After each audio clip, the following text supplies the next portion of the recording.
Eh bien bonjour à tous messieurs dames, j'espère que vous allez bien, c'est Fuku. Aujourd'hui nous sommes le 20 novembre 2023, il est 22 heures, donc on est tout juste un peu avant la fermeture des marchés US. En tout cas ça s'est plutôt bien passé, en tout cas pour la plupart des indices. On a un CAC 40 qui a fini la journée sur un plus 0,18%. Voilà, petite hausse de première journée, alors c'est dû à plusieurs facteurs. En tout cas, on a un CAC 40 qui est à 7246 points, un Eurostock qui a gagné 0,04%. On est à 4342, le FTSE 100 moins 0,11, pardon, je vous ai sauté le DAX qui est à moins 0,11 aussi, le Dow Jones qui fait un plus 0,63, comme je vous l'ai dit, voilà, ça risque un petit peu bouger, mais grosso modo ça sera sur du vert à mon avis sur le Dow Jones. Le Nasdaq plus 1,13. Dow Jones on est à 35 166, le Nasdaq plus 1,13 qu'on est à 14 285 et le Nikkei 225 moins 0,59 33 388. Au niveau du pétrole Brent, on est à 82,07$, belle hausse, plus 1,80$, on verra pourquoi aussi. Le 11 d'or, moins 0,14$, on est à 1977$. L'euro USD à 1,094$, le Bitcoin qui ne cesse de monter, 37 488$, plus 0,27%. Palmarès du SRD, on a Atos qui fait un plus 4,84$, OVH Group plus 3,84$. Valneva qui fait un plus 3,53. Au niveau des plus fortes baisses, on a Ipsen qui fait un moins 2,98, Swatec moins 3,19 et Clariane moins 3,38. Alors que s'est-il passé sur cette magnifique journée de lundi, de début de semaine? Écoutez, plusieurs choses. Déjà, on a la minute du FOMC qui passe demain. Donc vraiment grosse séance. On a eu quand même quelques échanges, mais ça a été assez faible, je vous avoue, dans ce début de semaine, mais comme d'habitude, j'ai envie de vous dire.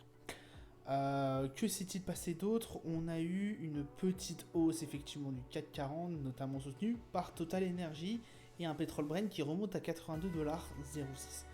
À quoi c'est dû? Il y aurait, selon les dires de certains, l'OPEP+, qui se réunirait prochainement. Pour ce qui est question de ajustement du nombre de barils en circulation. Et potentiellement, il serait sur le dire de on va potentiellement encore baisser le niveau de barils, on va baisser le niveau du nombre de barils en circulation. Ça, forcément, comme je vous l'avais dit, ça influe énormément sur le niveau et sur le cours du pétrole. Forcément, comme il y a toujours autant de demandes, voire plus tous les jours, et qu'on faiblit en fait le niveau du pétrole, qu'on faiblit le nombre de barils en circulation, forcément, ça influe sur le niveau de prix qui lui remonte. Donc là, on avait un pétrole qui était redescendu en dessous de la barre des 80$. On est maintenant au-dessus, et bien comme il faut, parce qu'on est à 82,08. Voilà, on reste quand même très très vigilant à ça. Parce que pour l'instant, c'est grossièrement, à mon avis, à ce qui paraît. Donc c'est-à-dire que c'est pas encore acté. Mais on serait potentiellement là-dessus. Ça ne m'étonnerait absolument pas, pour la simple et bonne raison que je vous rappelle que l'Arabie Saoudite, qui fait partie de l'OPEP+, ainsi que vraiment pratiquement la totalité de l'OPEP+, j'ai envie de vous dire, était parti sur un bon baril de Brent. Il devrait se retrouver aux alentours des 90$. Le baril. On est pour l'instant loin, en tout cas si on prend sur une moyenne annuelle, on est pas si... Alors on n'est pas loin, mais on est quand même en dessous, je pense. Parce qu'on a eu un baril qui a chuté quand même, proche des 70$. Et pendant même un moment, on était en dessous des 70$. Ce qui n'était pas arrivé depuis belle lurette. Donc écoutez, pour l'instant, je vais vous dire, on se satisfait de ça, qu'un baril soit aux alentours des 80$. Malgré qu'il soit quand même assez haut. Donc voilà ce qui s'est passé aujourd'hui. Donc petite hausse forcément, Total Energy a bel et bien été elle a bien été, je veux dire, enthousiasmé par cette belle nouvelle. On a eu, donc c'est dimanche que l'OPEP se réunit, donc c'est pour ça que c'est à ce qui paraît.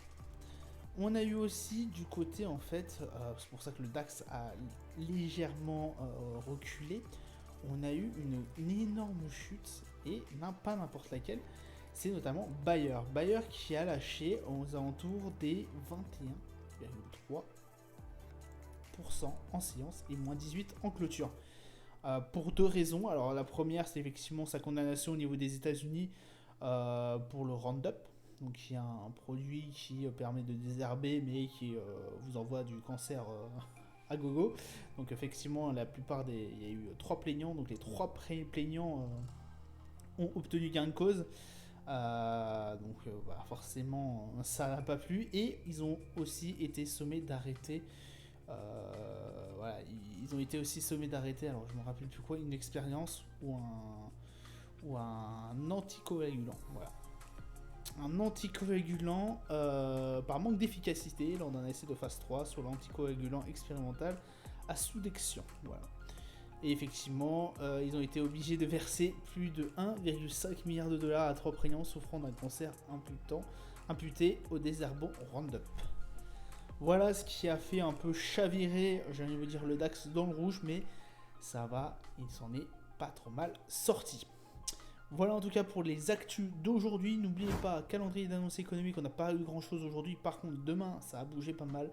On a le procès verbal à RBA qui aura lieu ce soir. On aura le taux d'inflation à 14h30 au niveau du Canada et la minute du FOMC qui sera vraiment très très suivie. Alors, sur nos marchés, on a effectivement un CAC 40 qui a bel et bien monté. On a 66 au niveau du RSI, un MACD qui est en tendance haussière. 7257, on a franchi ces 7200 et bien comme il faut. Cette séance nous a bel et bien confirmé que là on était vraiment bien dans un gain haussier. Ça se passe très très bien en tout cas pour notre magnifique CAC 40, 66 au niveau du RSI et un MACD voilà, qui est toujours en tendance bel et bien haussière. On attend les 7380 je crois et quelques pour prendre le TP. Attention, je pense que je mettrai, alors là je vais mettre effectivement un stop aux alentours des 7150 pour effectivement espérer avoir un gain au cas où il y ait quand même une énorme chute, mais bon, je n'y crois pas trop, on ne sait jamais, on reste quand même assez prudent. Le DAX qui lui a été refoulé, donc vendredi on a pris un TP, je vous rappelle, je l'avais placé à peu près ici, donc là c'était vraiment une très très très belle journée. Vendredi, aujourd'hui ça a été un peu moins bien, je vous ai expliqué pourquoi. On a 15 922, ça reste quand même très bien par rapport au d'où on vient. Attention quand même, là on va potentiellement avoir une respiration du marché. Là il va falloir au bout d'un moment que le marché respire parce qu'on est vraiment en énorme hausse depuis à peu près 10 séances, plus de 10 séances, donc c'est assez compliqué. Malgré tout, quand même, on a eu une belle mèche rouge qui s'est apparue aujourd'hui, On a refoulé, en fait, les acheteurs ont été quand même un peu plus présents, malgré quand même la grosse descente aussi de Bayer. Écoutez, pour l'instant, ça se passe toujours très très bien pour le DAX. Possiblement, on pourrait aller chercher les 16 014 les alentours des 16 000 pour respirer après. Ça, c'est à voir parce que là, pour l'instant, on voit qu'en tout cas, aujourd'hui, ça a quand même réussi à remonter malgré cette grosse souffrance, mais ça marque un petit temps d'arrêt. Attention, on peut être très surpris. Effectivement, moi je prendrais plutôt là le gain si vous êtes en gain en ce moment au niveau du DAX parce que là on approche très sérieusement de la résistance et que ça peut être un signal d'alerte effectivement. Alors je vous aurais dit c'est un signal d'alerte pour une respiration si effectivement la mèche aurait pas été aussi grande. Mais on n'est jamais à l'abri d'un retournement de marché pour effectivement au niveau du DAX respirer parce que là je vous rappelle qu'on est quand même fortement haussier et on a même un des RSI qui le confirme. On est à plus de 72 au niveau du RSI, ça commence à faire assez haut et ça fait, comme je vous ai dit, plus de 10 séances qu'on est full haussier. Le Brent, on se méfie, comme je vous ai dit. Alors déjà vendredi ça a été bien remonté, on est remonté au-dessus des 80$. Là on est à 82,28. On reste très très soucieux de ce qui va se passer dimanche. Dimanche, réunion de l'OPEP. Attention, il peut avoir des énormes écarts, il peut avoir un énorme gap qui peut se passer, en tout cas dimanche. Effectivement, là, la réduction de pétrole, ça peut faire très très mal. Pour l'instant, techniquement, on est toujours sur une phase de descente, qui peut potentiellement redescendre encore plus.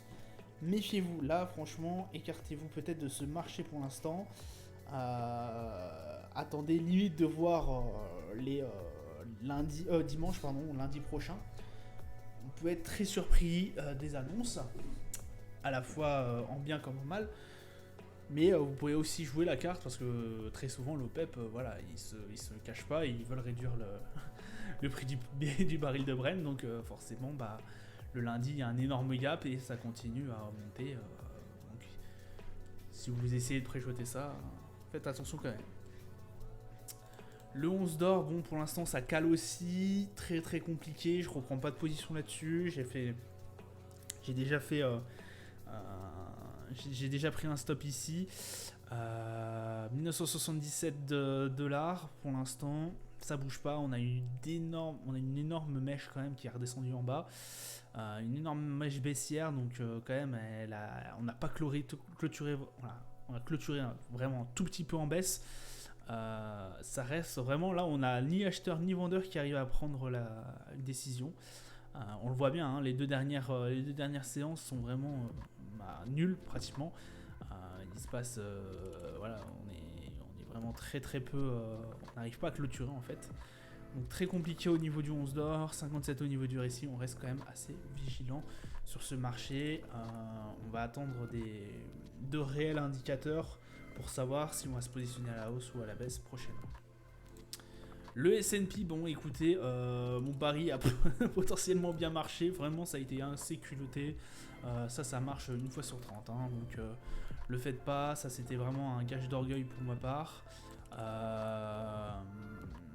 Je m'en sors plutôt bien, et vous allez le voir parce que là vraiment c'est une fois sur 100 000 que ça passe.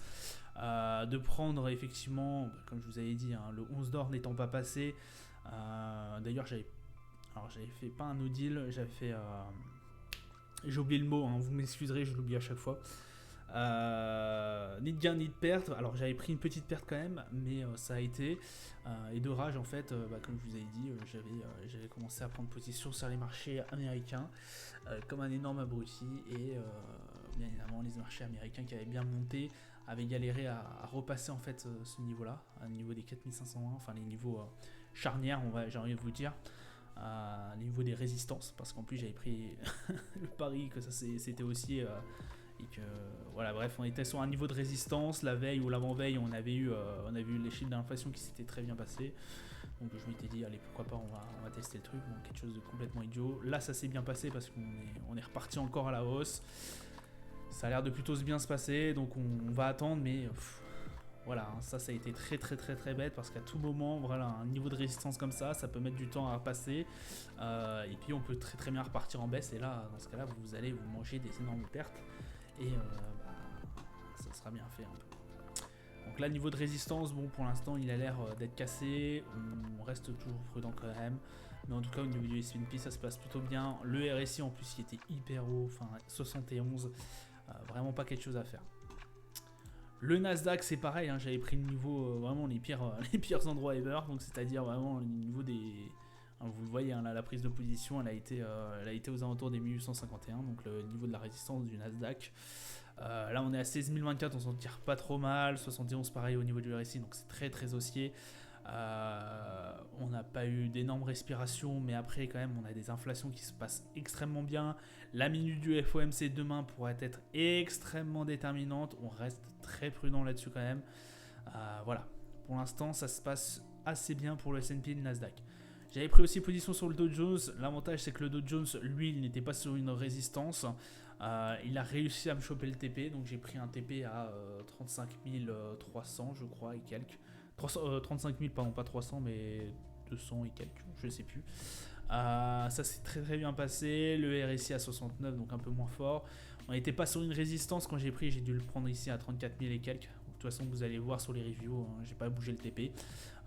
Et j'ai pas pu tout, je ne pouvais pas bouger là où j'ai pris le trade.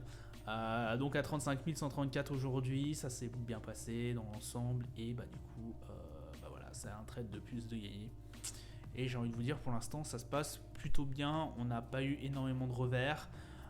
Le 11 d'or, lui, on a pris un revers, mais bon, voilà, j'ai été suspicieux et puis hop, on a bloqué totalement le trade. En revanche, j'ai eu quand même les boules parce qu'au bout d'un moment, il y avait quand même un beau trade à prendre. Et j'aurais dû peut-être prendre 75% de ma. Ouais, non, peut-être pas. J'aurais peut-être dû. Ouais, bon, on a toujours des regrets forcément quand on perd un trade.